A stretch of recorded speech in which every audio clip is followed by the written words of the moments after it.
El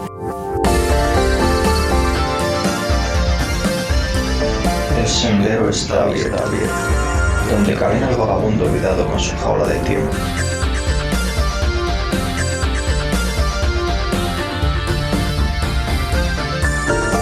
Muy buenas noches, escuchantes, y bienvenidos al Pasadizo. Un paseo poco transitado que pueda despertar en la mente una reflexión nueva, quizás una idea más, o puede que incluso un nuevo color. Un color que encienda una chispa que pueda brillar en la oscuridad.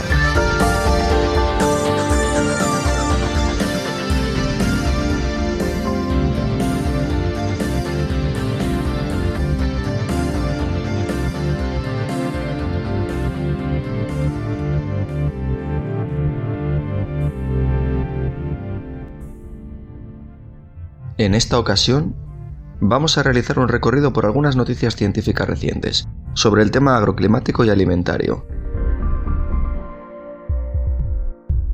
Algunas noticias como curiosidades y otras con tintes más de conspiración, pero aportando si cabe alguna divagación que debe ser entendida como siempre como una opinión propia, si esto puede invitar a algún tipo de reflexión. Algunas noticias las teníamos archivadas durante esta semana y otras pues las hemos ido buscando al azar, en diferentes periódicos nacionales e internacionales. Y en esta ocasión las hemos ordenado un poco para poderlas enlazar mejor. Y si en veces pasadas hacíamos un recorrido general, sociopolítico, etc., esta vez el predominio agroambiental en las noticias encontradas no ha sido fortuito. O sí, no podemos saberlo. Pero ello nos invita a pensar o a reflexionar que ciertos temas, cuando se repiten tanto, puede que sea por algo. Algunos dicen porque son verdad, y así hay que contarlos como ciertos. Otros dicen que porque son la forma de controlarnos y manipularnos. Otros lo atribuyen a un adoctrinamiento o a burdas conspiraciones. Sea como fuera, lo que nos interesa es el pozo que dejan, y que cada uno coja y se quede con el que quiera. Y si puede ser con uno propio, dibujado con los anteriores, mejor. Nosotros solo hacemos la invitación. Empezamos con un artículo realizado en varios centros de investigación de reconocido prestigio en Israel, con alguna colaboración destacable como la de Broad Institute of Meat and Harvard. Dice así: los sonidos emitidos por las plantas bajo estrés son transmitidos por el aire con carácter informativo, es decir, que las plantas se comunican entre sí. Las plantas estresadas muestran fenotipos alterados, esto es, características o rasgos de sus genes que pueden ser apreciados, como por ejemplo su morfología, desarrollo, propiedades bioquímicas, fisiología, incluidos cambios en el color, el olor y la forma. Sin embargo, los sonidos en el aire emitidos por las plantas estresadas no se habían investigado antes. Itzhak Haidt y sus colegas muestran que las plantas estresadas emiten sonidos en el aire que pueden ser grabados a distancia y clasificados. Y así lo muestran con una imagen en la que salen unos micrófonos directamente apuntando a unas plantas, parecen ser tomates en este caso.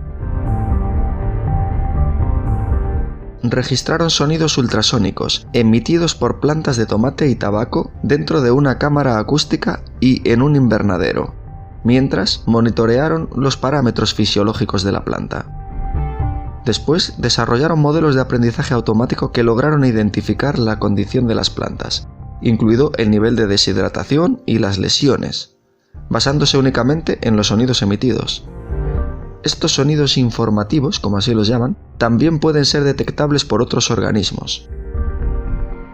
En fin, según ellos, este trabajo abriría por tanto vías para comprender mejor a las plantas y sus interacciones con el medio ambiente, y también puede tener un impacto más que significativo en la agricultura.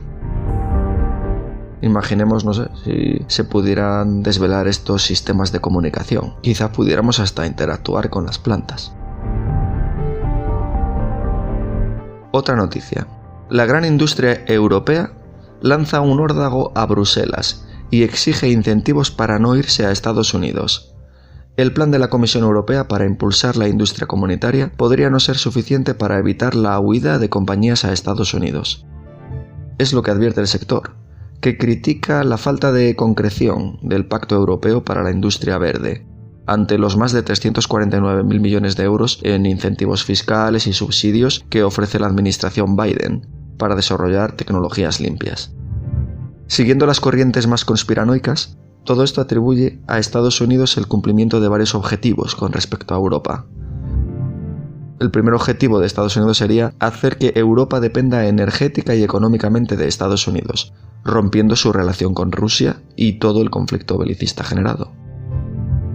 El segundo objetivo sería la paulatina desindustrialización de la Unión Europea.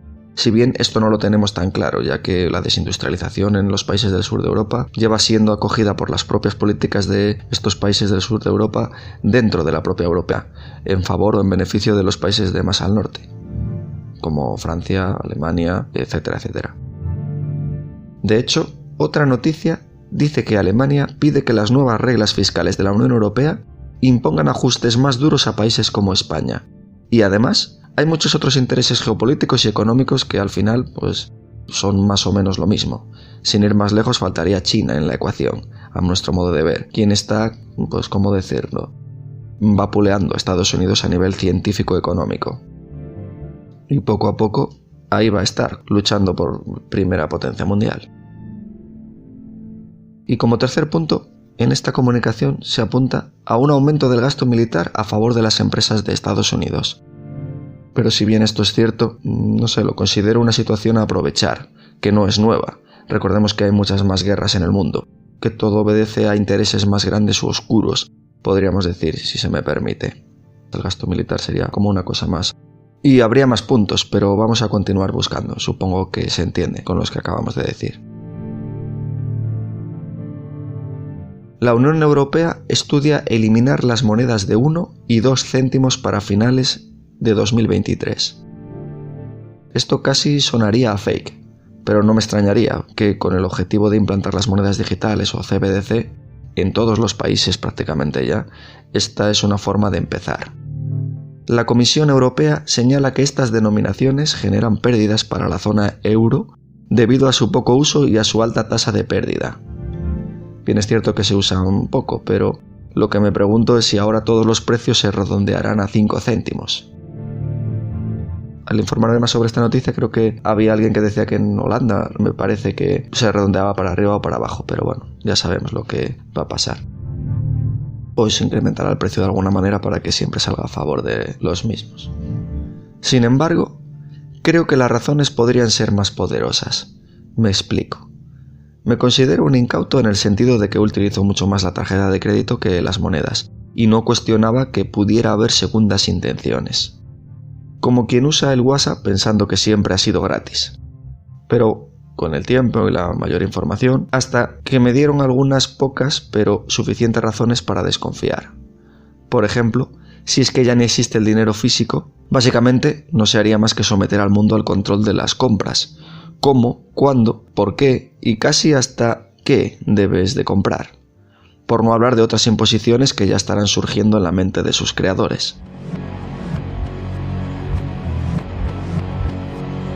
En la línea de esto, otra noticia dice: cajeros automáticos.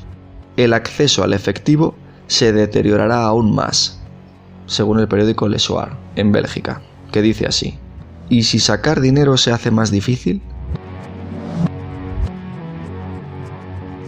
Otra noticia. La temperatura media de los océanos bate su récord desde que hay registros oficiales.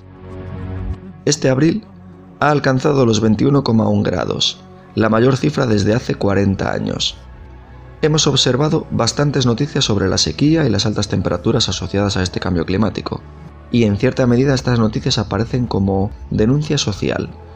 Hay muchos sectores implicados, cuando hacen referencia a gestiones agronómicas ruinosas que no intentan verdaderamente paliar sus efectos.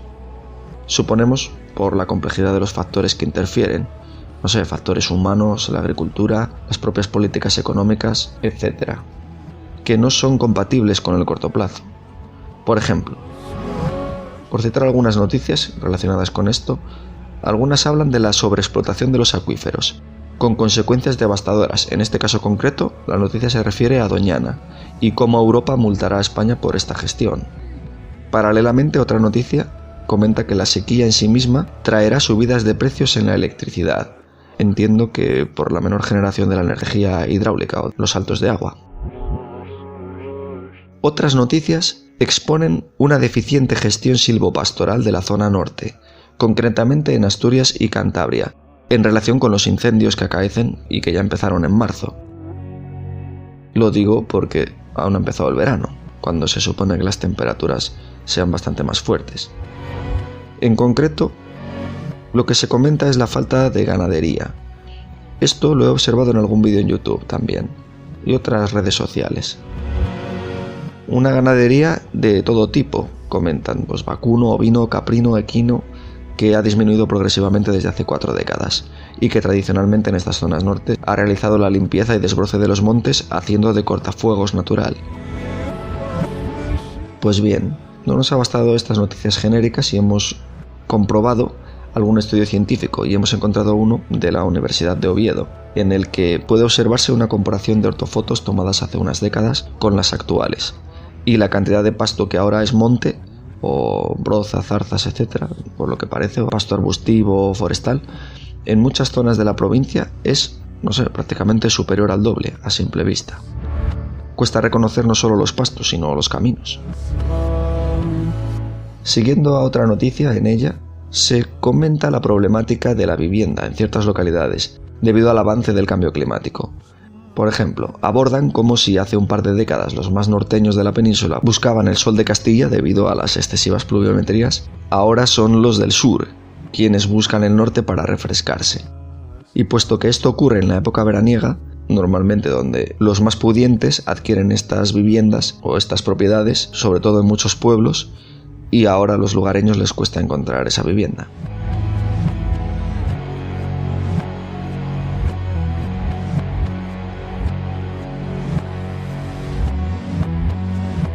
Aunque es obvio que el cambio climático existe, también hay que decir que el mundo es muy grande. Por curiosidad, veamos quiénes son los que más contaminan. Pues por lo que estoy viendo parece que un puñado de países, incluyendo a China, Estados Unidos y la India, emiten más gases contaminantes que gran parte del resto del mundo. Aunque es cierto que gran parte de esta contaminación se debe al consumo de Occidente, pero lo cierto es que reciclar, quitar los motores de combustión y aumentar las energías renovables podría notarse, pero si fuera algo global. Puesto que no lo es, lamentamos asumir que esto no será suficiente, ya que el problema es mucho más grave, por no hablar de que haya también causas naturales, etc., hablando objetivamente. Más noticias para enlazar. Se prevé que el mercado de carne de origen vegetal tenga un valor de 24.800 millones de dólares para 2030 en relación con los alimentos. En este contexto de crisis climático-alimentaria, la creciente tendencia de una dieta vegana en muchos países ha impulsado la demanda de productos cárnicos de origen vegetal. El Reino Unido, sin ir más lejos, conocido por una variedad de manjares de carne fresca y de alta calidad, es ahora el hogar de la población vegana más grande del mundo, según esta noticia. Se prevé un crecimiento exponencial de hasta el 50% de este sector en valor económico, pero las mismas razones que han llevado a esta situación o argumento actual, dígase bienestar animal, sostenibilidad medioambiental, situación sociocultural, económica, no nos olvidemos de esto, porque hay familias que no pueden permitirse un bistec cada 2 días y es más barata una exquisita hamburguesa de legumbres. Pues estas mismas razones son las que han motivado un nuevo paradigma.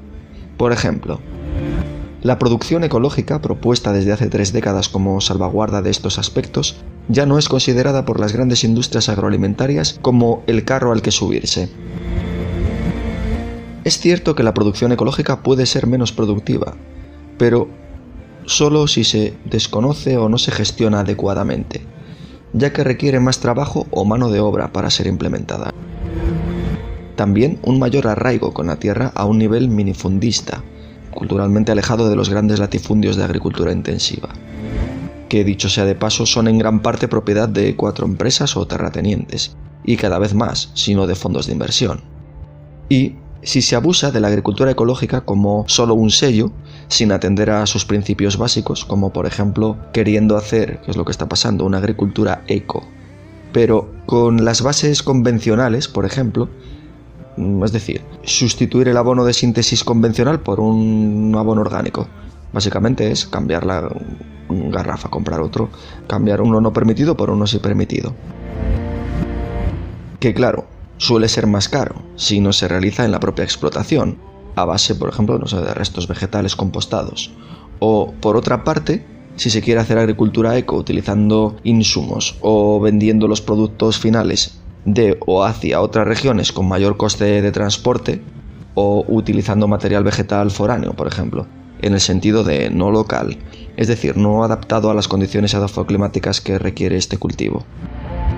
Por ejemplo, un cultivo de este tipo que no está adaptado puede requerir mucha más agua en zonas donde no hay, puede requerir invernaderos, puede requerir mayor lucha contra plagas.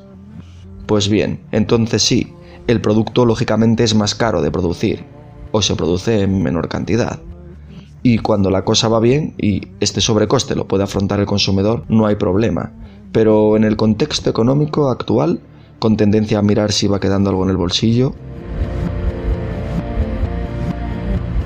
es por ello que observamos algunas noticias que ya han salido de los foros conspiranoicos sobre el control alimentario, y en este contexto ya hay quien está lanzando su mensaje. Por ejemplo, estas dos noticias. La primera dice así: agricultura regenerativa, oportunidad o amenaza para el ecológico. Hemos tenido que buscar el término agricultura regenerativa, y según lo que encontramos siempre ha estado rondando en el debate sobre la alimentación sostenible, pero ahora es algo que cobra una importancia central. De hecho, casi no se sabe qué es. Podría ser algo así como la agricultura integrada, pero en este caso donde las líneas están muy disipadas en los puntos importantes. Es como si se pueden usar plaguicidas y abonos químicos de síntesis, pero poco. Muy alejado de la agricultura biodinámica, que es un tipo de agricultura extrema que tiene sus particularidades en puntos concretos, como, creo recordar, enterrar cuernos para mejorar las propiedades del abono, o aplicar calendarios lunares, otro tipo de minerales como el cuarzo en algunas aplicaciones o tratamientos. Pero lo cierto es que las grandes corporaciones agroalimentarias lo que buscan es un sello, básicamente solo un sello, el que sea, como estandarte para llegar a ese nicho de mercado que les permita ganar más dinero. Llámalo huella de carbono, huella de agua, pastoreo sostenible, tierra de sabor, lo que queráis. Ni siquiera hay una definición universalmente consensuada de qué es esta agricultura regenerativa. Por lo menos, en la agricultura integrada hay unos parámetros como una mayor longevidad de los animales hasta el sacrificio, una cantidad limitada de pesticidas, etc. Me quedo con esta parte de la noticia de la revista Civil Aids, en la que Kendra Klein, científica senior de Amigos de la Tierra de Estados Unidos, advirtió que empresas como Bayer, recordemos que es propietaria de la todopoderosa Monsanto en temas agronómicos, y otro gigante, en este caso Syngenta, quienes están utilizando un lenguaje regenerativo para ofrecer cobertura para continuar una forma de agricultura muy intensiva en uso de recursos, de energía y con gases de efecto invernadero.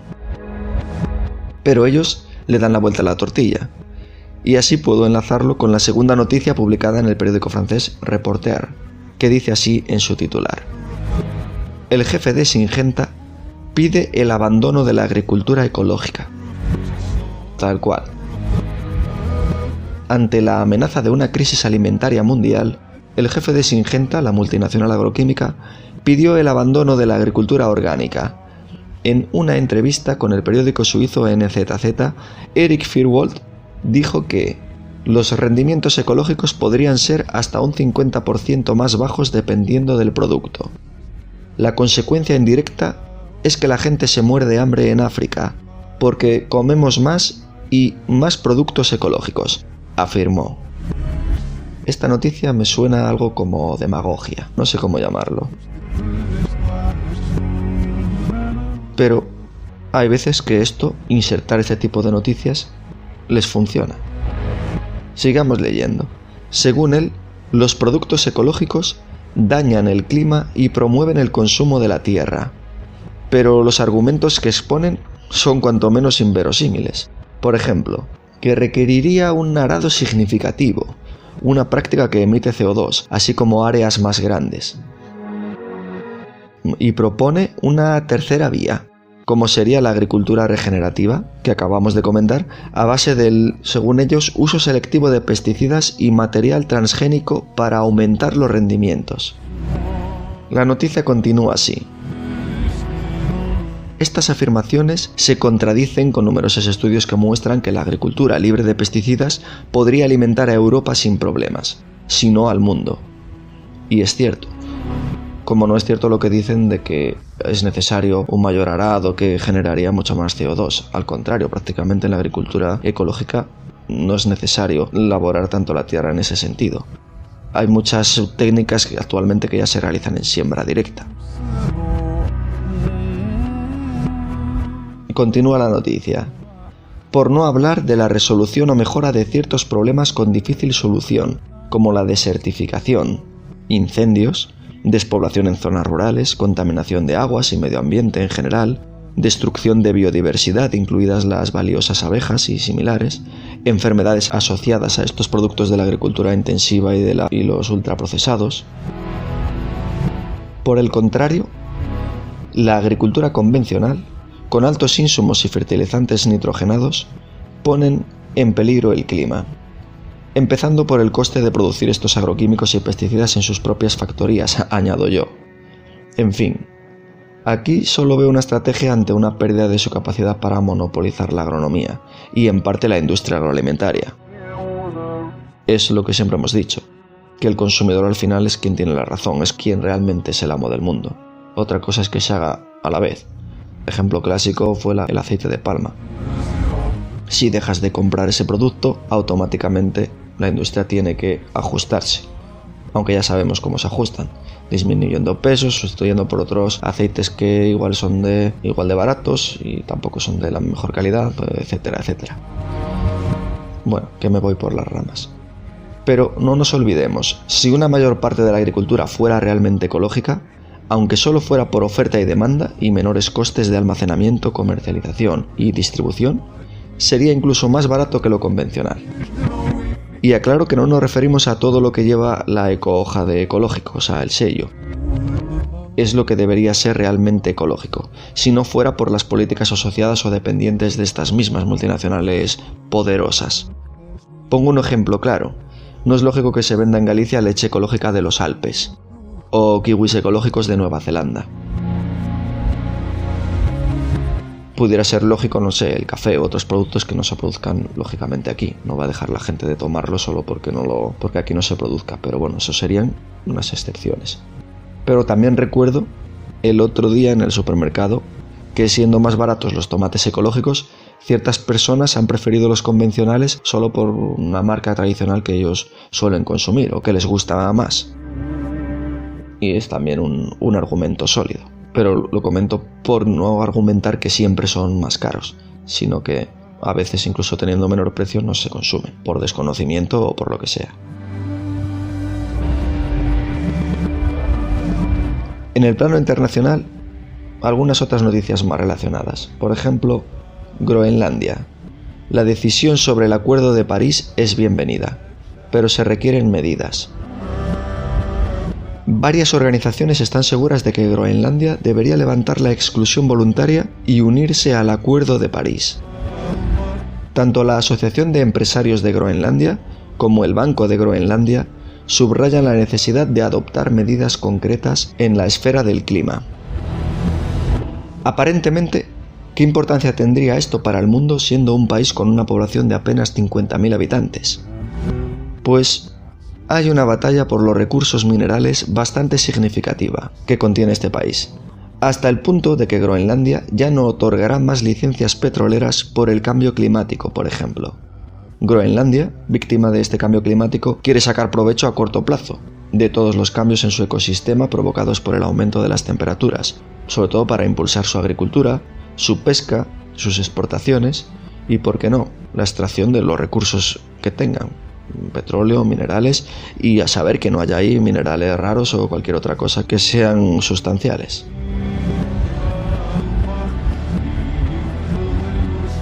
Y una última noticia curiosa es esta.